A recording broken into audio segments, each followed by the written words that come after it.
Hello students, computer science की एक और क्लास में आपका स्वागत है। स्टूडेंट्स, इंटरनेट हम अपनी डेली लाइफ में बहुत ही ज़्यादा यूज़ कर रहे हैं, लेकिन क्या आपको पता है कि हमारा इंटरनेट काम कैसे करता है? क्या इंटरनेट होता है और हम डाउनलोड करते हैं तो कैसे वो हमारे फ़ोन में ट्रांसफ़र होता है और किस प्रकार हम अपनी फाइल्स को, अपनी फ़ोटोज़ को एक दूसरे के पास सेंड कर पाते हैं। ये सारी चीज़ें इंटरनेट से जुड़ी हुई होती हैं और इंटरनेट का यूज़ करके ही हम इन सभी चीज़ों को कर पाते हैं। तो आज हम इंटरनेट के बारे में ही बात करेंगे कि इंटरनेट क्या होता है और कौन कौन सी जो चीज़ें हैं वो इंटरनेट के अंदर इन्वॉल्व होती हैं। तो जुड़े रहिए हमारे साथ और देखते रहिए CS क्लास।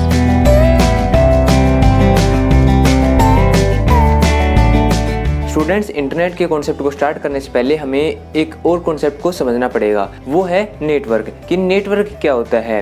देखो, जब दो या दो से अधिक कंप्यूटर एक दूसरे से कम्युनिकेट करते हैं, जुड़ते हैं, तो उनके बीच में जो कनेक्शन क्रिएट होता है उस कनेक्शन को हम बोलते हैं नेटवर्क। कोई भी नेटवर्क बनने के लिए मिनिमम 2 कंप्यूटर्स का होना जरूरी है। 2 कंप्यूटर से अधिक कितने भी कंप्यूटर एक नेटवर्क के अंदर हो सकते हैं। तो जितने भी कंप्यूटर, वो 10 हो सकते हैं, 15 हो सकते हैं, 20 हो सकते हैं, उनके बीच का जो भी कनेक्शन होता है उस कनेक्शन को ही हम बोलते हैं नेटवर्क। अब जब नेटवर्क बन जाता है तो ऐसे ही एक जगह पे नेटवर्क नहीं बनते, वैसे ही अलग अलग टाइप के नेटवर्क अलग अलग जगह पे बन जाते हैं। वैसे ही अलग अलग जगह से बहुत ज़्यादा नेटवर्क एक दूसरे से जुड़ जाते हैं और उस बहुत बड़े नेटवर्क को हम इंटरनेट का नाम देते हैं। अगर हम इंटरनेट के जो वर्ड्स हैं उनको थोड़ा सा सेपरेट करें तो इंटर और नेट, इन 2 वर्ड से हमारा इंटरनेट बना हुआ है। और इंटर का मतलब होता है इंटरनेशनल और नेट का मतलब होता है नेटवर्क। यानी कि अगर हम पूरा नाम देखते हैं तो वो होता है इंटरनेशनल नेटवर्क। यानी कि पूरे के पूरी दुनिया के जो कंप्यूटर्स हैं वो आपस में एक दूसरे से जुड़े हुए हैं,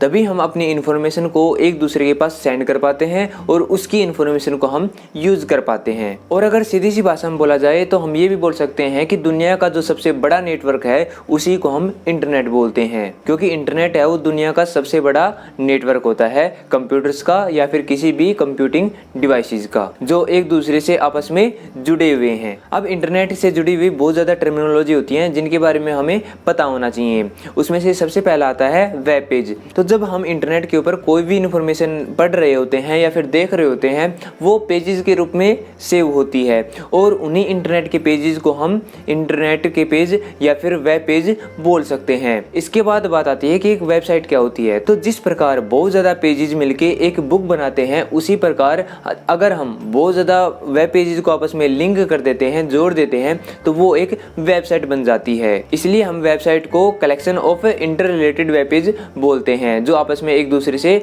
जुड़े हुए होते हैं यूजिंग हाइपरलिंक। अब इसमें मैंने एक हाइपरलिंक का जिक्र किया है। तो हाइपरलिंक क्या होता है? देखो, जब बहुत ज़्यादा वेब पेजेस आपस में एक दूसरे से जुड़ते हैं तो उनके बीच में जो वेब पेजेस के बीच में जो लिंक बनता है उस लिंक को हम हाइपरलिंक बोलते हैं। हाइपरलिंक का यूज करके हम एक पेज से दूसरे पेज के ऊपर जा सकते हैं। तो 2 वेब पेजेस के बीच का जो कनेक्शन होता है उसको हम हाइपरलिंक बोलते हैं। इसके बाद बात आती है www। इसका जो पूरा नाम होता है वो होता है वर्ल्ड वाइड वेब। अगर हम बार बार www बोलते हैं तो ये थोड़ा सा सुनने में हमें अजीब सा लगता है, लेकिन इसीलिए हम इसको शॉर्ट में वेब का नाम भी देते हैं। इसलिए www की बजाय हम इसको शॉर्ट में वेब बोल देते हैं। अब वेब क्या होता है कि एक प्रकार से जब बहुत ज़्यादा वेबसाइट्स आपस में जुड़ती हैं तो उन वेबसाइट्स की एक लाइब्रेरी बन जाती है जिसको हम वेब का नाम देते हैं। वेब के अंदर जितनी भी हमारी वेबसाइट्स होती हैं वो सारी अलग अलग जगह की अलग अलग सर्वर्स के ऊपर स्टोर हुई होती हैं, जिसमें पूरी इंफॉर्मेशन वेब के ऊपर अवेलेबल होती है।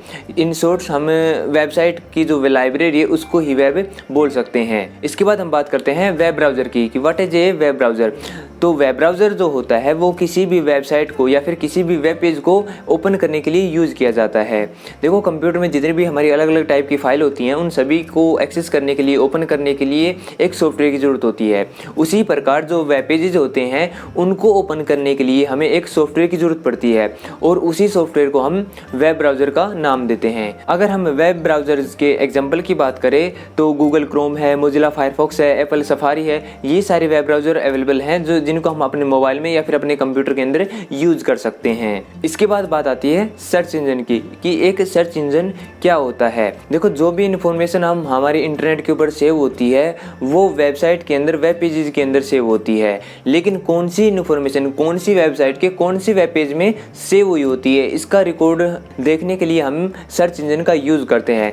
देखो, सर्च इंजन के अंदर हम कोई भी इंफॉर्मेशन जब सर्च करते हैं तो वो हमें उस पर्टिकुलर वेबसाइट का लिंक प्रोवाइड करता है जिस वेबसाइट के अंदर उसकी इंफॉर्मेशन स्टोर है। अगर हम सर्च इंजन के एग्जाम्पल की बात करें तो गूगल है, बिंग है, याहू है, विकिपीडिया है, ये सारे सर्च इंजन ही होते हैं। ये सभी सर्च इंजन क्या करते हैं कि जो भी हम इंफॉर्मेशन सर्च करना चाहते हैं तो वो इंफॉर्मेशन का लिंक प्रोवाइड करते हैं कि ये इंफॉर्मेशन हमें कौन सी वेबसाइट के कौन सी वेब पेज के ऊपर मिल सकती है।